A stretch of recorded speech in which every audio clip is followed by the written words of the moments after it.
No sound bites or intros for this episode. It's slightly different from our usual long-form discussion. So when Cliff and I sat down, we had a number of questions that were sent in via Twitter. And typically, Cliff and I didn't leave enough time to get around to answering those questions. So what I've done is send them through to Cliff, and Cliff has kindly taken some time out to answer the questions. So the first one comes from Paul Jones, who asks, there's a lot of chatter at present about constraints and affordances, often explained with technical jargon.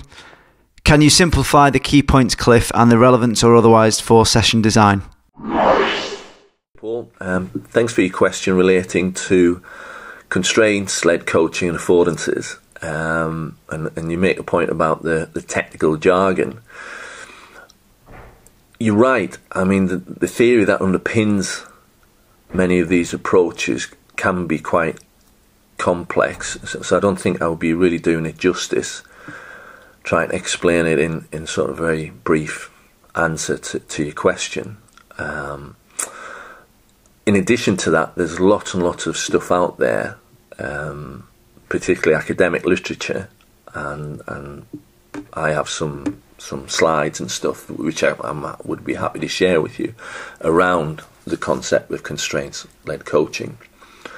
But what I would say to you, Paul, is I think there's sometimes a danger that we gravitate to one particular coaching approach or something that we've read and believe that is the answer. If anybody suggests to you that one particular approach, for example constraints-led, is the answer to developing better plays and improving plays and getting a winning team and all this sort of thing, I would sort of take that with a large pinch of salt and potentially even walk the other way.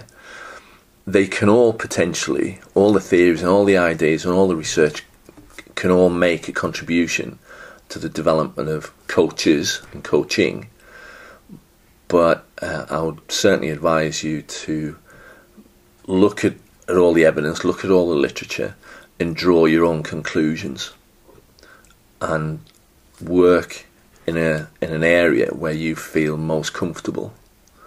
And if certain aspects that you've read don't make sense to you, you don't understand it, or you might even disagree with it, then don't go down that path. Apply your own rational judgment to what you think is most appropriate for the group that you're working with. And that's not to say, you're not going to listen or read stuff by people with more experience than you or active researchers, absolutely. But at the end of the day, you have to make judgments about what you think is most appropriate.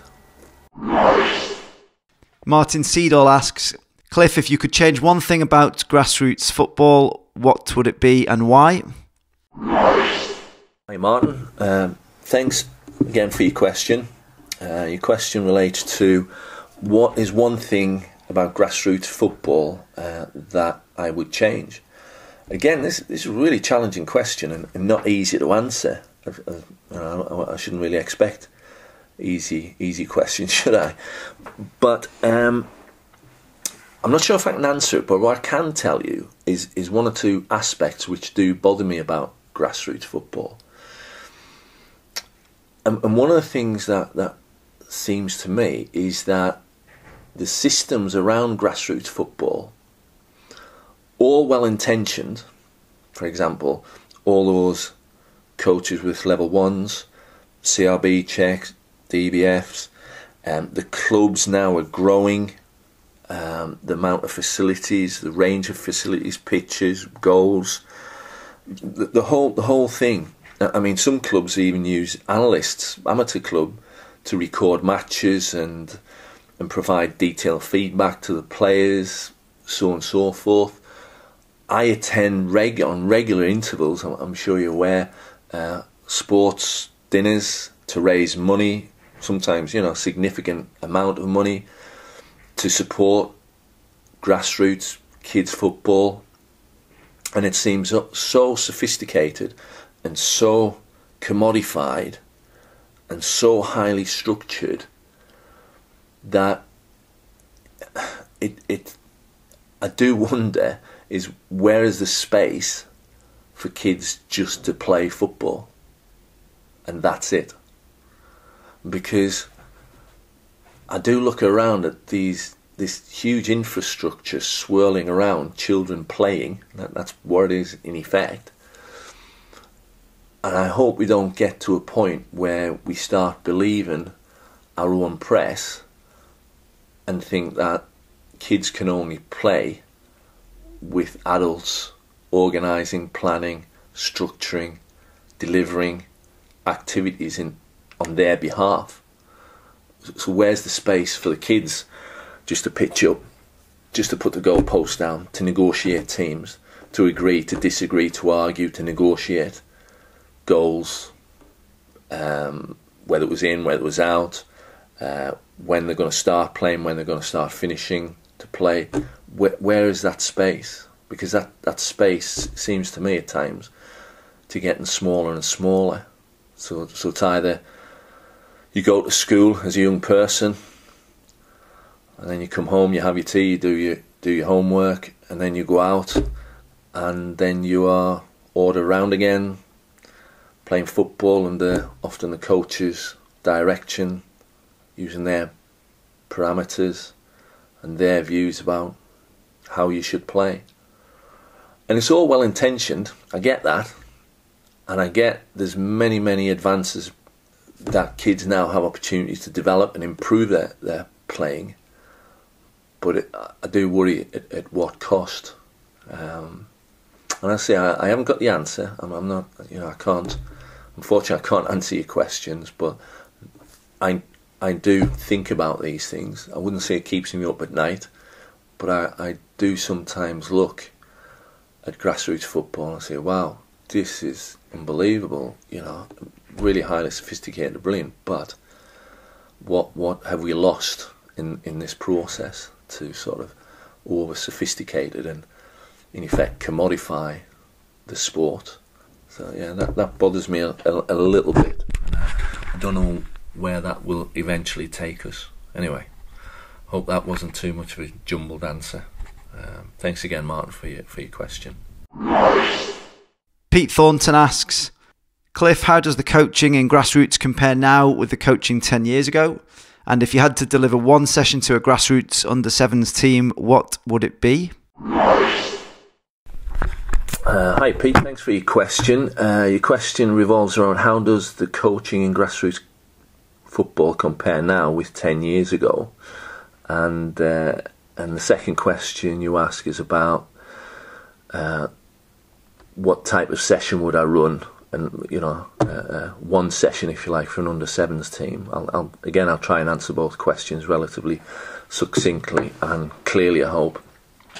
Certainly when I look back at coaching 10 years ago, it's moved on significantly, and it's moved on significantly. I know it's moved on significantly because I would not be involved if it hadn't, because when I look back 10, 11, 12 years ago, some of the practices that I saw being delivered even by coach education courses were not what I would call effective coach education. They looked a little bit like, to me, highly prescriptive, very heuristic, as in just delivered from the coach educator's perspective, with actually very little evidence and rationale behind why deliver courses the way it was suggested to deliver courses. And I obviously come from an academic background. The area that underpins my approach to teaching, learning, virtually anything, well, what's the evidence? What makes me do what I do? So coming into that sort of coaching environment where it was highly prescriptive, very heuristic, I found difficult to cope with. But so over the last 10 years, I think the Football Association has employed some fabulous people. They've engaged beyond their own walls, if you like, across different sports, and with researchers from universities and other countries as well. Looked at other people who deliver sport and football particularly see what we can learn, which I think's been refreshing. So that's really, really good. And I also think now, I think there's an acceptance by nearly all coaches, no matter what their level of coaching, is that coaching is not an extension of playing anymore. You know what it was like in the past, Pete? It was some willing, enthusiastic volunteer, still is to a large degree, who had played the game, you know, sometimes to a decent level, or maybe not even a decent level, but was an armchair pundit of football, and they would draw on their playing experience mainly to deliver coaching sessions to kids. I think now the way coach education has evolved and the people that are involved, I think there's a recognition that yes, of course, you know, we can draw on our playing experience, but coaching is fundamentally different from playing, and the way we deliver coaching is fundamentally different from 10 years ago, 15 years ago, 20 years ago. So that's been a sort of an evolution rather than revolution necessarily, but it's been a welcome evolution, and people are now taking the role of coaching far more seriously and recognise the skills and qualities that you need to have in order to do that. Your second question, which relates to if I had to deliver one session to a grassroots under-7 team, what would it be? I'm not trying to duck this question, but I think in many ways, Pete, this goes to the heart of much of the research that I'm doing, because I would have to say it depends. It depends on the under-7 group. There's a real danger that we see an under-7 group of having exactly the same qualities, characteristics, deficiencies, issues across all under-7s groups, and without knowing their past experience of playing, their ability levels of playing, the differentiation within the group, what facilities are had, what they enjoy doing, what their motivations are, that would be nearly an impossible question to answer. So I'm reluctant to say this is the session I would deliver on the basis that would be seen as a one-size-fits-all session to all under-7s coaches who are listening to this podcast. And I would simply say it depends. It depends on the group, because not all under-7s groups are the same. We like to think they might be the same, because chronologically they're all the same year group, but even within the same age group, you know, they're all completely different. So that's the way I would answer that question. It depends. Ian Dipper asks, Cliff, what is the art of sports coaching? Where does learning to ask questions as the facilitator rank in the development of the coach? And what will coaching look like in 10 years' time? Hi Ian, many thanks for your question. You've asked 3 questions in effect. I'll try and answer them as briefly and succinctly as I possibly can. Your first question relates to what is the art of sports coaching. The thing that struck me about this question immediately was that you used the word art. Many programs, certainly in higher education, the sector I work in, refer to coaching programs as sports science coaching, and often in sort of discourse around sports coaching, people refer to the science of coaching. So it's quite interesting that you use the word art, and I presume the way you interpret it the same as me really, that as art, sports coaching is often an interpretation of what you see. And of course what we see and how we interpret what we see are through our own personal lenses, which has been built up over past experiences, your coaching qualifications, your academic qualifications, potentially your playing experience. So that's the way I would sort of interpret what you were getting at there. I'm also quite intrigued that you mentioned in your second question, where does learning to ask questions as a facilitator rank in the development of the coach? I would say it's key, but not only in terms of what the role of the facilitator is. I think effective coaches and coaches who are progressing and developing all the time ask themselves through that reflective journey questions all the time. Why have I done what I've done? What makes me think what I've done will work? Are there alternatives to what I could have done? What are the outcomes? Is there only one outcome, or is there a variance of outcomes?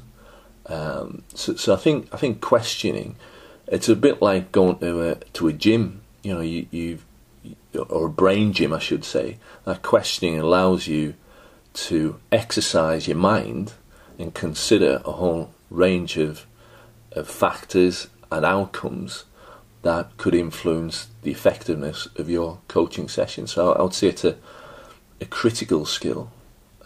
Whether it's the most important thing, that might be open to debate, but certainly is a critical skill. Otherwise, all we'll end up getting are coaches who cut and paste, replicate practice without really fully understanding what the practice is trying to effect, and why that practice might work the way it does. So I think that's the way I would look at the role of questioning. And finally, what will coaching look like in 10 years? I know what I would like to think it'll look like. Whether it will look like this, I don't know. And in 10 years' time, I would like to think that coaching courses will in fact encourage candidates from level 1 all the way up to the sort of level 3s, 4s and beyond to take a more critical approach about what coaching is, and a more critical approach of themselves and others around them, not just to accept that because a really experienced coach is doing it, it must be right for my group. So that's what I would like to see. So coaches are empowered to make decisions based on clear, rational, evidence-based thinking to deliver effective coaching session. That's what I would like to think and hope coaching might look like in 10 years' time. I hope that goes some way to answering your questions here. Thanks for listening. If you enjoyed the show, please help spread the word or leave us a review on iTunes. I'd love to hear your thoughts on this episode. You can reach me on Twitter @JackWalton1, and don't forget to follow Liverpool FA @Liverpool_CFA. See you next time.